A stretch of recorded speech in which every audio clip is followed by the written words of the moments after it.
place where they told you what to chase, told you how to run the race. Every move was on the page, but I didn't like their way.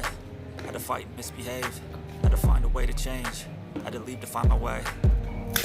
Caught up in a daydream, I beat my mind up there almost daily. It's how I pass time, no opinions safely. It's how I understand what I want in this place, see. Cause everybody wanna tell you bad things, what could go wrong, what fame brings, but success is a finicky thing. And if you ain't sure, no, it'll never be.